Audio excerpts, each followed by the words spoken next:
సంపాదించిన మనీని హ్యాపీ మనీగా మార్చుకోవాలనుకుంటే విజువలైజేషన్ 2.0కి జాయిన్ అవ్వండి. నమస్కారం లీలా గారు. నమస్తే అండి. మనం చూస్తూ ఉంటే కొన్నిసార్లు మన పిల్లలు ఇంట్లో చాలా యాక్టివ్గా అండ్ వాళ్ళకి నచ్చిన పని చేసుకుంటూ చాలా ఉల్లాసంగా ఉంటూ ఉంటారు. కానీ ఒక 1 వీక్ నుంచి మనం అబ్జర్వ్ చేస్తే వాళ్ళలో తెలియని చేంజెస్, సైలెంట్గా ఉండడం అండ్ ఏ పనిలో ఇన్వాల్వ్మెంట్ లేకపోవడం, ఇవన్నీ మనం అబ్జర్వ్ చేస్తూ ఉంటాం. అలా అంత యాక్టివ్గా ఉన్న ఒక పర్సన్, మన పిల్లోడు, మనం రోజు చూసే పిల్లోడు అలా ఇన్యాక్టివ్ అవ్వడము, అలా సైలెంట్గా అయిపోవడానికి రీజన్స్ ఏంటంటారు? అంటే స్కూల్కి వెళ్తూ ఉన్నాడు, వస్తూ ఉన్నాడు, కానీ ఏదో ఒక మానసికంగా బాధపడుతున్నారని మనకి తెలుస్తూ ఉంటుంది. కానీ పర్టికులర్గా ఈ ప్రాబ్లం వాడు ఫేస్ చేస్తున్నారని మనం ఎలా ఐడెంటిఫై చేయాలి? అంటే ఇవాళ రేపు స్కూల్స్లో బుల్లింగ్ అనేది చాలా ఎక్కువ అయిపోయింది. ఒకప్పుడు స్కూల్స్లో అసలు ఈ బుల్లింగ్, ర్యాగింగ్ అనేది ఉండేది కాదు. కానీ ఇప్పుడు వెస్టర్న్ కల్చర్ అనేది స్కూల్స్ మీద బాగా ఇంపాక్ట్ చూపిస్తుంది. అందులో ఏంటంటే జెన్జీ, జనరేషన్ ఆల్ఫా, సో ఇవన్నీ రావడం వల్ల వాళ్ళు ఏంటంటే ఎక్కువ కొరియన్ సిరీస్ చూడడము, ఎక్కువ కొరియన్ స్టైల్ ఫాలో అవ్వడము, లేదా ఎక్కువ వెస్టర్నైజ్డ్ సిరీస్ చూడడము, అమెరికన్ సిరీస్ లేదా యూకే సిరీస్, ఇప్పుడు గేమ్ ఆఫ్ థ్రోన్స్ అని ఒక బ్రిటన్ సిరీస్. సో అలాంటివి బాగా చూడడం వల్ల ఏమైపోతుందంటే వాళ్ళు చాలా అప్గ్రేడ్ అయిపోతున్నారు. అంటే అలా అవ్వడానికి మెయిన్గా బుల్లింగ్, బాడీ షేమింగ్ కూడా రీజన్ అయి ఉండొచ్చు. అంటే ఒక గ్రోత్ పరంగా, అంటే these days everybody has access to Swiggy and Zomato and XYZ apps. So junk అనేది ఈజీ అవైలబిలిటీ వాళ్ళకి. సో తింటూ ఉంటారు, ఫోన్లో కూర్చొని సిరీస్ చూస్తూ ఉంటారు. సో ఆబ్వియస్లీ వెయిట్ గెయిన్ అవుతారు పిల్లలు. ఆర్ లేదా కొంతమంది నార్మల్గా అండర్ వెయిట్ ఉన్న వాళ్ళు కూడా ఉంటారు. సో అలాంటి వాళ్ళని బుల్లీ చేసే అవకాశం ఎక్కువగా ఉంటుంది. అండ్ ఈవెన్ మనం చూసుకున్నా మన క్లాస్లో ఒకళ్ళిద్దరు కొంచెం ఒబేస్గా ఉన్న వాళ్ళని మనం కూడా బుల్లీ చేసేవాళ్ళం, ఏదో సరదాగా, మేబీ ఇంత కాకపోయినా అప్పుడప్పుడు. కానీ ఇప్పుడు ఏంటంటే అది చాలా ఎక్కువ అయిపోయింది. సో అంటే క్రైటీరియాస్ అనమాట with in the class room. వాళ్ళకి ఏంటంటే నువ్వు మా గ్యాంగ్లో చేరాలంటే నీకు కొన్ని క్రైటీరియాస్ ఉండాలి, XYZ క్రైటీరియాస్ నువ్వు ఫాలో అవ్వాలి. అప్పుడే మేము నీతో ఫ్రెండ్షిప్ చేస్తాం, లేదంటే మేము నీతో ఫ్రెండ్షిప్ చేయం. Top most couple of international స్కూల్స్లో నాకు అంటే షాకింగ్ విషయం ఏంటి అంటే, ఒక పాప తను 9th క్లాస్ వరకు ఒక స్కూల్లో చదువుకుంది. So because of the job shift వల్ల తను 10th వేరే స్కూల్లోకి జాయిన్ అవ్వాల్సి వచ్చింది. సో ఆ పాపని వాళ్ళు యాక్సెప్ట్ చేయడానికి ఆ పాప సమ్ బ్లేడ్ తోటి కట్ చేసుకోవాలి తన థైస్ మీద.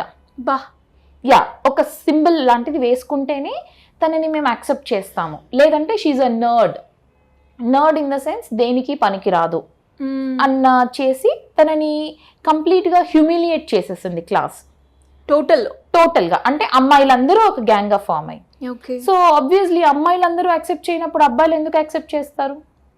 సో ఆ అమ్మాయి అలాగా ఒక్కటే అయిపోయి కొన్ని రోజులు ట్రై చేసింది స్కూల్కి వెళ్ళడానికి, but she couldn't continue. So దానివల్ల again they had to change her school and put her into a normal different school. So ఇలాంటివి చాలా జరుగుతున్నాయి ఇప్పుడు మనకున్న సొసైటీలో. ఎందుకంటే మెయిన్ థింగ్ ఈ వెస్టర్నైజ్డ్ సిరీస్ లేదా మూవీస్ కల్చర్ వాటి ఇంపాక్ట్ అనేది చాలా ఎక్కువగా ఉంది.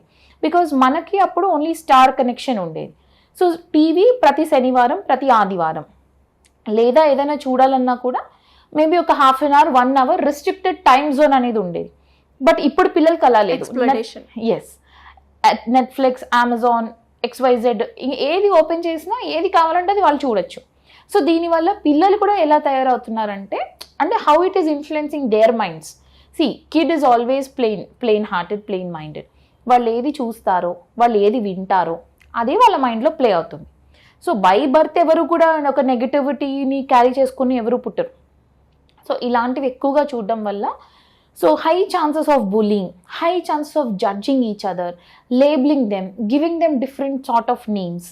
సో ఇవన్నీ చేసినప్పుడు ఏమైపోతుంది అంటే, ఎవరైతే who's undergoing through all these things వాళ్ళ కాన్ఫిడెన్స్ దెబ్బతింటుంది. సో వాళ్ళు ఏం చేస్తారు, అదే మీరు చెప్పారు కదా, 1 week వరకు కూడా బాగా సోషలైజ్ అయ్యి యాక్టివ్గా ఉన్న పిల్ల కానీ పిల్లవాడు కానీ సడన్ గా they stop talking, they will not come out of their room, they want to spend more time alone. And అంటే ఫస్ట్ థింగ్ ఏంటంటే సోషల్ విత్డ్రావల్ ఉంటుంది వాళ్ళకి. ఓకే, అంటే కలవడానికి ఇష్టపడరు జనాల్లో, అంటే కలిస్తే మళ్ళీ ఇలాంటి కమెంట్స్ వస్తాయేమో అని. సెకండ్, అది ఖచ్చితంగా అకాడమిక్స్లో కూడా పర్ఫార్మెన్స్ దెబ్బతింటుంది. And third thing, confidence lose అయిపోతారు. అంటే వాళ్ళు పేరెంట్స్తో మాట్లాడాలన్నా కూడా, ఎవరితో మాట్లాడాలన్నా కూడా ఏదో తెలియని ఒక భయం ఉంటుంది వాళ్ళకి. అది మనకు కనిపించేస్తుంది వాళ్ళ ఫేస్లో లేదా వాళ్ళ ఐస్లో. దే ఆర్ ఆల్వేస్ యాంగ్షియస్ అనమాట. అండ్ చాలా సెక్యూర్డ్గా ఉంటారు. అంటే మనని ఎవరు ఏమంటారో, మనని ఎవరు జడ్జ్ చేస్తారో, ఎవరు మనని హ్యూమిలియేట్ చేస్తారో అన్న థాట్ వాళ్ళకు ఉంటుంది. కాబట్టి they always try to be in that insecurity zone. Okay, అంటే ఆ ఇన్సెక్యూరిటీలోనే సెక్యూర్డ్గా బౌండరీస్ పెట్టేసుకొని నేను ఇంతలోనే ఉంటాను, ఇది దాటి నేను రాను, అలా ఉండే chances are high. So main behaviour causes changes ఎప్పుడైతే మనకి కనిపిస్తాయో, సో దీస్ డేస్ ఇప్పుడున్న స్కూలింగ్ కల్చర్, ఇప్పుడున్న క్లాస్ రూమ్ కల్చర్ని బట్టి అయితే major problem could be bullying, either from peer group or from teachers. ఎలా అలర్ట్ అవ్వాలంటారు?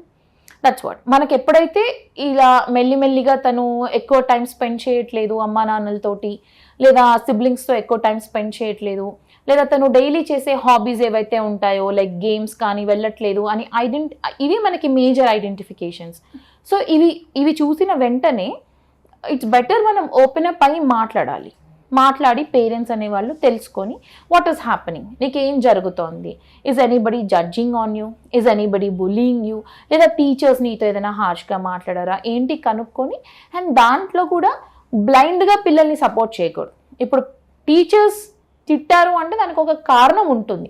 మేబీ నువ్వు నీ అసైన్మెంట్ చేయలేదు అందుకే తిట్టారు. So in that case you have to encourage, సరే నాన్న ఇప్పటి నుంచి I will help you, will see to that your assignments are up to date. లేదు ప్యూర్ గ్రూప్లో ఉంది, ఎందుకు జరుగుతుంది, ఏం జరుగుతుంది, ఎన్నాళ్ళ బట్టి ఇలా జరుగుతుంది, డీటెయిల్స్ కనుక్కొని it is better they get in to the issue. అంటే సంథింగ్ ఏదైనా సాల్వబుల్ ఉంటే better they can go talk to the school management and solve it. లేదు సాల్వబుల్ లాగా లేదు, మన కల్చర్కి పిల్లలు స్కూల్కి వెళ్తున్న కల్చర్కి అసలు సెట్ అవ్వట్లేదు అనుకున్నప్పుడు it is better they take that decision అండి. సో మరి ఇలా ఎవరైనా కూడా అంటే పేరెంట్స్ కావచ్చు, పిల్ల ఇలాంటి ప్రాబ్లమ్స్ ఫేస్ చేస్తున్నప్పుడు వాళ్ళకి మీ గైడెన్స్ కావాలి అంటే ఎలా అప్రోచ్ అయ్యే ఛాన్స్ ఉందంటారు? కింద స్క్రోల్ అయ్యే నెంబర్కి కాల్ చేయొచ్చు, they can approach me. So ఇది మేజర్గా ఏంటంటే సైలెంట్ అయిపోతారు పిల్లలు, వాళ్ళు ఏది కూడా మాట్లాడరు. That is a major symptom. Even పేరెంట్స్కి ఎక్స్ప్రెస్ చేయడానికి కూడా వాళ్ళకి చాలా టైం పడుతుంది. They will not talk, but sudden shift of behaviour ఉంటుంది. So that is a indication that some disturbance has happen అనేది మనం గుర్తించాలి. థ్యాంక్ యూ అండి. Thank you so much. Suman టీవీలో మీ పర్సనల్ అండ్ బిజినెస్ ప్రమోషన్స్ కోసం కింది నెంబర్కి కాంటాక్ట్ చేయండి.